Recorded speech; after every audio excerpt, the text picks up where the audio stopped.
yan? Maghapon ka lang sa bahay, hindi mo nahugasan yan? Ano ginawa mo? Bay, lumayas ka na. Hindi mo eh.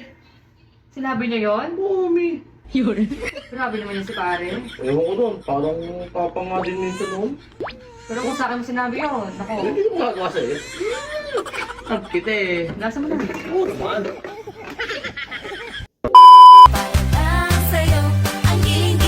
Mag-ipon kayo para sa sarili nyo. Huwag nyong ibigay lahat sa pamilya. Kasi hindi kayo nakakasiguro na pag tumanda kayo at wala na kayong pera, aalagaan kayo ng mga yan. Katulad ng nangyari sa akin. Hindi lahat ng demonyo nasa impyerno. Yung iba, nasa... Ayaw, di ba? Nasaan? Ha? Wala, nagbibideo lang ako eh.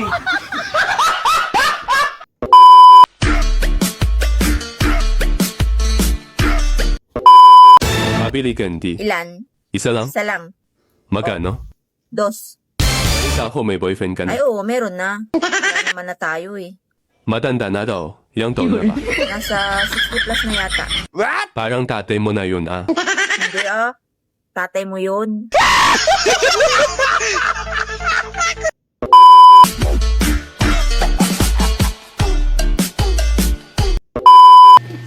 Mang Juan! Ay naku te, huwag mo pagkatawagin ng Mang Juan. Mainit ang ulo ko ngayon.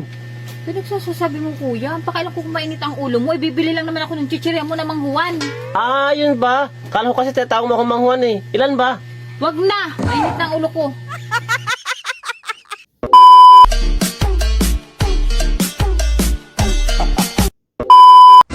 May aaminin ako sa'yo. Ano yun? Christian ako. Ay, naku, kahit na anong religion mo, pakakasalan kita. Ako to, si Christian. Yung kasabay mong nagpatuli nun. Ha? Ano sasabi mo? Ganyan. Hello? Hello, ma. Oh, Dito ka muna. uwi na po ako. Ay, Perseverance na ang matira, magkasayaw, chika. Kalimitan po sa atin, walang idea.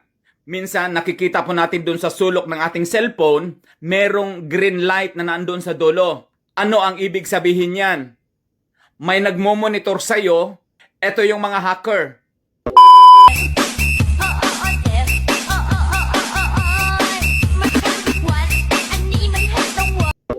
Alam mo ba na kapag nagpakulo ka ng 2 baso na tubig at ilagay ang 3 hiniwang kalamansi, luyang dilaw, 3 dahon ng oregano at 2 talbos ng sambong. Sa loob ng 5 minuto ay makakagawa ka na ng pinakamalakas na herbal na nakakatulong sa pagbawas ng plema, sa pinakapayak na ugat ng baga, pinapagaling nito ang bronchitis, nagpapakalma ng ubo at nakakabawas ng pamamaga sa lalamunan.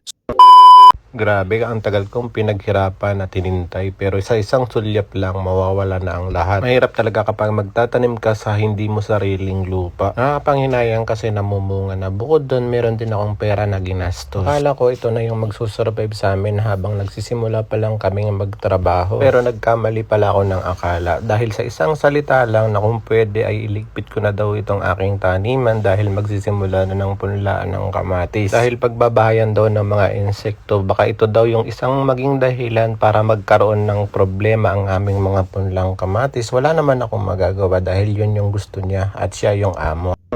Pero dapat, di ba, una pa lang sinabihan niya na ako na hindi pwedeng magtanim dito. Pero ilang taon na ako nagtatanim dito at okay lang naman sa kanya. Hindi ko rin talaga maintindihan kung ano ba yung iniisip niya at kung ano yung problema niya kung bakit niya ito pinaligpit bigla-bigla. Wala akong magagawa at wala akong karapatan dahil hindi ko pagmamay-ari ito. Wala rin akong karapatang magreklamo kaya naman dito na lang ako nagrereklamo sa inyo. Aasan na lang muna ako mga ka-farmer sa pamumulot ng mga gulay. At least yun walang babawal sa akin. Parang bigla akong nanghina mga ka-farmers habang ine-edit ko tong video na to at pinapanood ko yung sarili ko kung ano yung ginagawa ko dito sa mga tanim ko.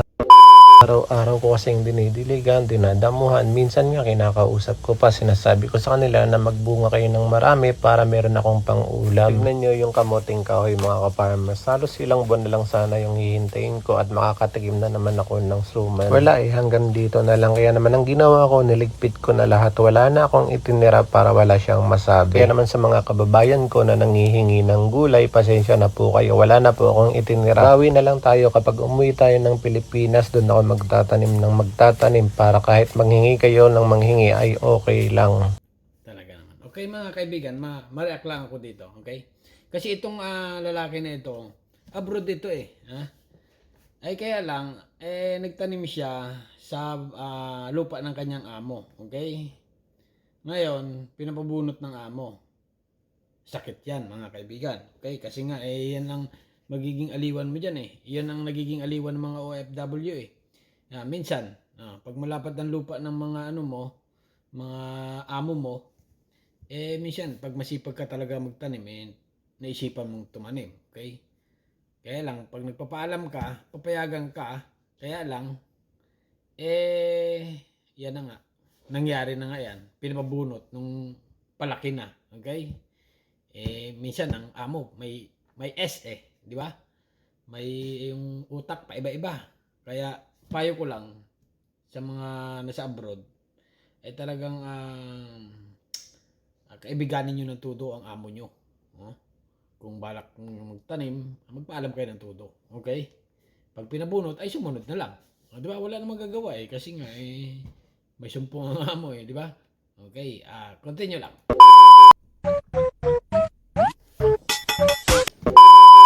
Bakit kayo mga babae kailangan pa magpanty? Ay, siyempre, nasa batas yun. Republic Act 1234. Lahat ng imbornal, kailangan takpan.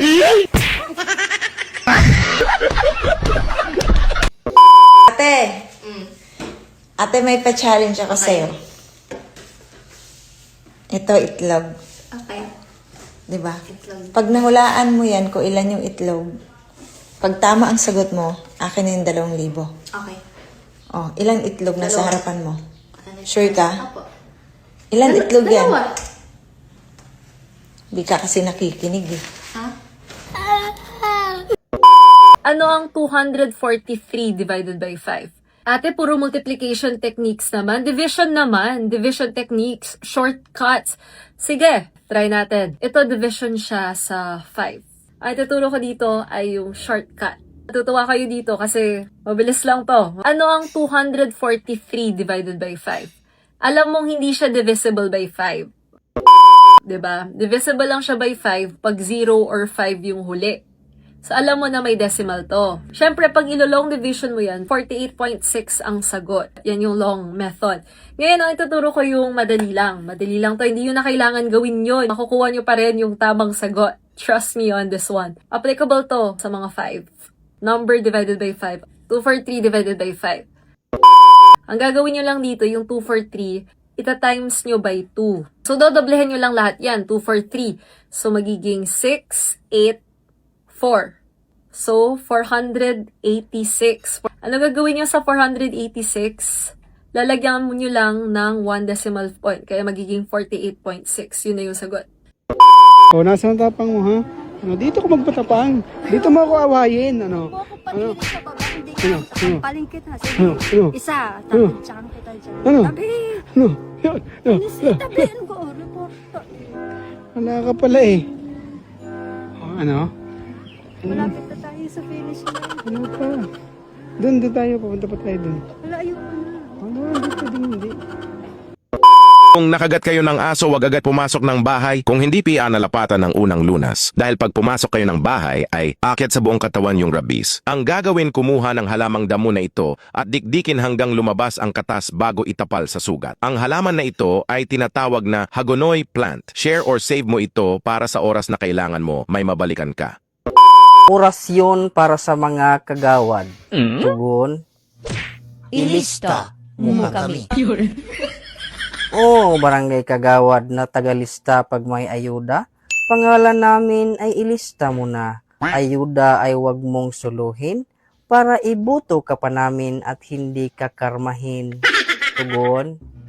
ilista mo kami. Babala dun sa mga umiinom ng gin. Nako! Story time. Ito yung nangyari sa patient ko. Actually, this happened a few years ago na. Nakakatakot nga siya. Parang ayaw kong i-share. Pero sige, kwento ko na. Siyempre, pag ikaw yung night duty, ikaw lang yung doktor na may iwan sa ospital. Tapos yung iba mong kasama, uuwi na. Dun sa dati kong pinagtatrabahuhan na hospital, madalas kasi sa isang buong floor, isang doktor lang yung naiiwan paggabi. Actually, tahimik yung first part ng gabi. Tapos, nag-check lang ako ng mga laboratory test na pinapaulit. Tapos, biglang may tumawag na nurse. Ang sabi nung nurse na kausap ko, Dok, si patient X, nagdudugo. Sa ospital naman, hindi naman unusual yung nagdudugo eh. Pero kakaiba yung nangyari sa gabing yun sa ward. Pagpasok ko dun sa kwarto ng pasyente, grabe. Sumusuka siya ng dugo. As in suka. Hindi lang yung patak-patak. Talagang ang dami niyang linalabas. Tapos, kailangan ng balde para lang makontain lahat ng dugo. So, anong kinalaman nung storya ko sa pag-inom ng gin? Eto na nga. Si patient X kasi malakas pala siyang uminom ng gin. Nung una, nagka-alcoholic fatty liver disease muna siya. Tapos habang tumatagal, hindi pa rin niya pinapansin, umiinom pa rin siya hanggang nauwi siya into cirrhosis or yung talagang nameklat na yung atay niya. Usually kasi kapag may sakit sa atay, ang naiisip lang natin is namamayat, naninilaw, nanghihina. Ang hindi nakikwento ng iba, pwede din tong mauwi sa pagdudugo. Ito, kwento ko kung paano. Kapag kasi malakas uminom ang isang tao, nagkakaroon ng peklat yung atay. Yung atay, para siyang lumiliit, tsaka tumitigas sa dami ng peklat na nabubuo sa dami ng iniinom na alak. Habang lumiliit yung atay dahil dun sa peklat, tumataas yung pressure ng dugo. Imagine na lobo ito tapos nandito yung atay natin. Tumitigas siya sa dami ng peklat, kaya ang nangyayari, lumalaki. Lumolobo dito yung mga ugat-ugat. At kung yung ugat-ugat na nandito sa daluyan ng pagkain, yun yung lumobo na irita, pwede yang magdugo para yang varicose veins or almoranas pa nga eh. Yung pagdudugo kasi ng ugat dun sa daluyan ng pagkain, maninipis yan. Pag dumugo yan, hindi yan parang simpleng nosebleed na gaganyanin mo lang, mag-stop na. Doon kailangan pa ng espesyalista na magpasok pa ng scope, itatali pa para hindi lumabas yung dugo. For this patient, hindi pa niya ma-afford yung pagpapatali ng kanyang varices, yun yung tawag doon sa lumobong ugat. Ayun, so tuloy-tuloy siyang nagsusuka ng dugo. So during that admission, grabe, ang dami naming sinalin na dugo sa kanya. Tsaka pag nagkaroon ka na ng ganun komplikasyon, hindi na yan na-reverse, hindi na yan na ibabalik sa normal. So yung point ko lang naman dito, okay lang naman uminom paminsan-minsan. Pero yung madalas na pag-inom, naku, delikado talaga yan. Kaya nga kung nahihirapan kang bawasan or kontrolin yung iniinom mo, you need to seek help. You need professional advice. Like, follow, and share. Malay mo, may matulungan ka, di ba?